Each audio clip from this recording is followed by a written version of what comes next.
بابت مبلغ پرداختیتون به بنگاه می‌خواستم ببینم چقدر بوده. تو بیاموزه. خریدار کیه؟ آقای محمد. شما از کی باید پول می‌گرفتید کمیسیونه؟ درود بر شما، امیدوارم که ایامتون به کام باشه، حالتون خوب باشه و دلاتون شاد. با توجه به گسترش فقر متاسفانه تو پرند یه تعداد کاسب نما که حالا بعضیشون جواز کسب دارن بعضیشون هم ندارن، ما اصلا به جوازشون کار نداریم، ولی اقدام کردن، شروع کردن به کلاهبرداری، تدلیس، عرضم به حضور شما که به دزدی به این معنی که به زور از طرفشون کمیسیون میگیرن و عرضم به حضور شما که مثلا میگم 2 مسکن ملی میدن، یه دونه واحد فول فاز 6 مسکن مهر میگیرن جاش. عرض به حضورت که کمیسیون همکار رو نمیدن، گندگویی میکنن، از این طریق درآمد کسب میکنن. یک نفر باید مقابل اینها ایستادگی کنه و اصطلاحاً پتشون رو بریزه رو آب که دیگه اینا این کارا رو نتونن بکنن و چه حالا مصرف کننده ها چه همکاران عزیز از حق و حقوق خودشون کاملا باید بتونن که دفاع کنن. شاید اطلاع رسانی تو این زمینه کم بوده باشه، من به نوبه خودم انجام وظیفه میکنم و اطلاع رسانی میکنم، حالا همکارانی که کلاه مردم عادی رو برمیدارن و همکارانی که سر همکاران خودشون رو کلاه میذارن و بعد از انجام معامله میزنن زیرش و نمیدونم میگن رسید داری که داری، جواله داری که داری، برو هر کاری میخوای بکنی. اینا این سری عواقب این کارها رو نمیدونن.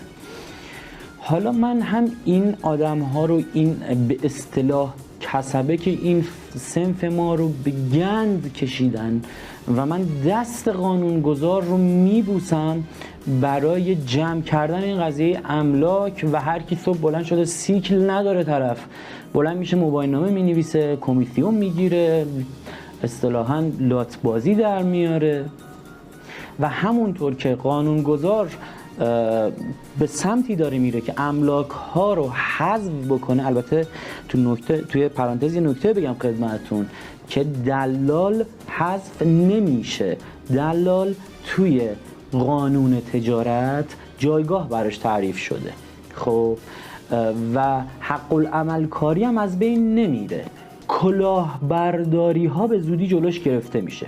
در آینده بسیار نزدیک API ثبت اسناد به سامانه دیوار و امثال هم وصل خواهد شد و مستقیم معاملات انجام میشن. حالا یک کد معرف هم اونجا میخوره که همین ما دلال های این صنف خواهیم بود. حالا هر کسی دیگه هم میتونه نقش این دلال رو بازی بکنه و 2 نفر رو به توافق برسونه، دلیل بیاره که شما چرا بفروش، شما چرا بخر، دلایلشون رو بررسی کنه و اگر معامله برد بود اینها رو به هم دیگه نزدیک بکنه و اون کمیسیون خودش رو بگیره.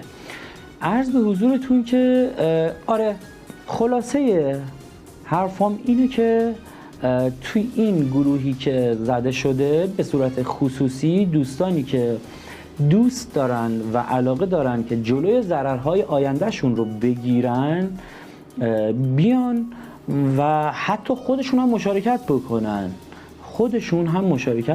یعنی شما میتونید اطلاعات موثق خودتون رو که کلاهتون برداشته شده، حالا چه به عنوان مشاور چه به عنوان مصرف کننده. و من یه نکته رو تو پرانتز بگم، ببینید الان سر اکثر 99% همکاران من در پرند، مشاورین عزیز، کلاه رفته. شما میدونستید که اون املاکی که کار میکنید باید در 2 نسخه قرارداد با شما عقد بکنه و تماما حق و حقوق شما باید داخل اون آورده باشه، از حق بیمه گرفته تا بقیه مسائلش. این رو میدونستید؟ بعید میدونم.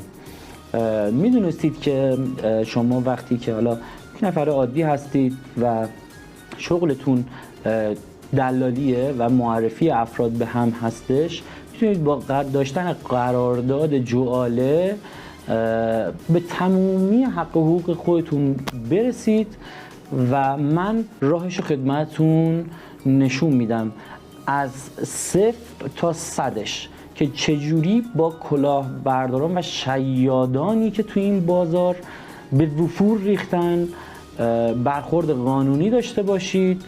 وظیفه خودم میدونم اطلاع رسانی رو و شفاف سازی رو و دست خیلی ها رو میخوام رو کنم که اتفاقی که همین تازگی ها افتاد، املاک مهاجر، املاک حالا XY دونه دونه توی گروه اینا رو خدمتون عرض میکنم. کارهایی که با مردم کردن دیگه اتفاق نیفته، نه مشاورین عزیز حقوقشون پایمال بشه. ببین اینقدر این کار رو، این تجاوز به حقوق مشاورین رو متاسفانه دفاتر املاک حالا چه قانونی چه غیر قانونی انجام دادن عرف شده اصلا و سر این مشاورین اصلا نمیرن دنبال حقوق خودشون.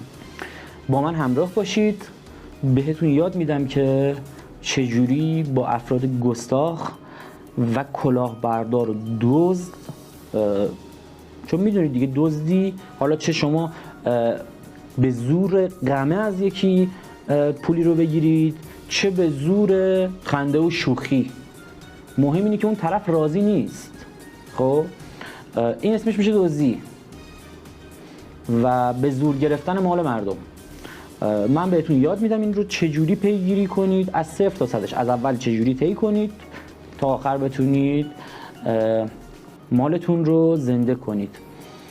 با من همراه باشید، آدرس‌های ارتباطی زیر صفحه هست. من تا آخرین لحظه پشتتون هستم، همراهیتون میکنم و آموزش‌های لازم رو به شما عزیزان خواهم داد. بدرود، بهترین ها رو براتون آرزو می‌کنم.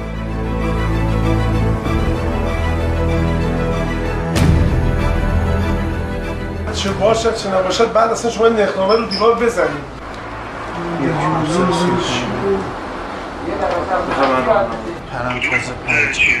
پرند فاز 5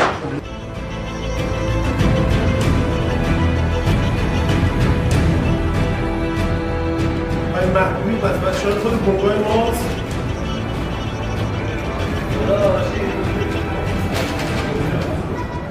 ما 2 روز باید درخواست رو میدادی بابت جابجایی. ما چندین بار اعلام کردیم، پیامک هم داریم، ارسال کردیم برای شما. حواسش باشه. بسم الله.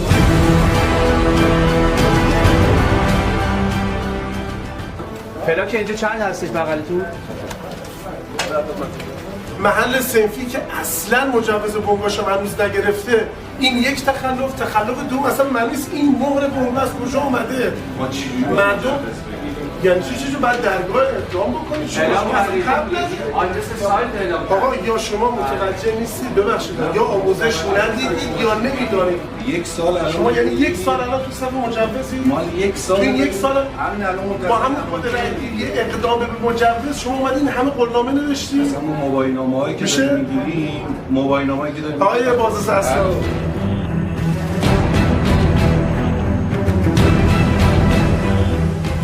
یعنی هیچ استنادی نمیشه کرد آقا اینو بابت کمیسیون داده است یا نداده است.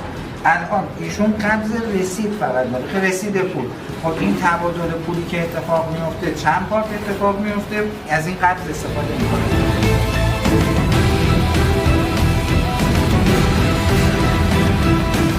چقدر از شما کمیسیون گرفتن؟ 40 میلیون تومان. بعد 40 میلیون اشتباه میکنم. آقا واسه بندیخانی دو آقای بندیخانی هم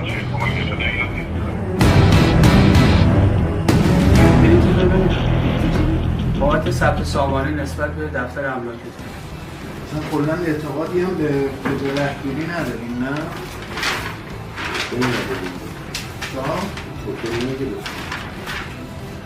این پولی که مازاد از شما گرفتن منهای 20 میلیون، منهای 5 میلیون و 700، همین الان روی شماره با شماره کارتتو بفرست.